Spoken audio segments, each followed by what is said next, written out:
Non, c'est pas très vrai, parce que les carrières longues, en général, d'abord, c'est avant 16 ans. Mais si elles sont plus avantageuses, si elles sont plus avantageuses, on conservera le dispositif. Donc l'idée est le suivant.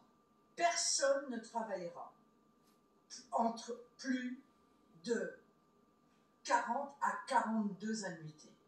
D'accord? Et de manière progressive. Donc personne ne propose ça dans la campagne présidentielle. Hein. Tout le monde propose 43, 44, 45 annuités. Moi, clairement, effectivement, entre 17 et 20 ans, ce sera la retraite à 60 ans avec 40 annuités. Et progressivement, le maximum, ce sera 42 annuités.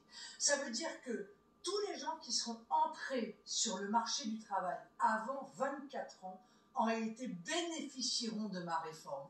Ils partiront avant à la retraite. Et je pense que c'est extrêmement important. Et il y a une autre philosophie. Alors, donc ça, c'est la philosophie de l'équité et de la justice sociale. Et il y a une autre philosophie aussi qui me porte.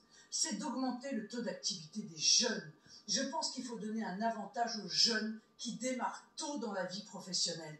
Et donc, plus ils rentreront tôt dans la vie professionnelle, et plus ils pourront partir tôt à la retraite. Et ça, c'est fondamental pour moi. Mais parce ça concerne peu de gens, j'entends, mais ça concerne peu de gens. Enfin, excusez-moi, les gens qui sont rentrés de 17 ans à 24 ans, ça concerne quasiment tout le monde, Madame Etrief. Je pensais 17 à 20 ans, puisque c'est ceux-là qui sont concernés par la retraite à 60 ans. Et d'amour, rapidement, vous parlez d'équité, Marine Le Pen. Est-ce que vous supprimez, Marine Le Pen, est-ce que vous supprimez les régimes spéciaux? Non, pas du tout.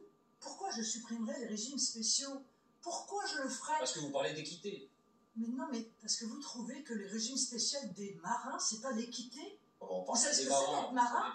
Mais vous trouvez que le régime spécial des militaires... des gros régimes spéciaux. Mais vous croyez que le régime spécial des militaires, c'est pas justifié?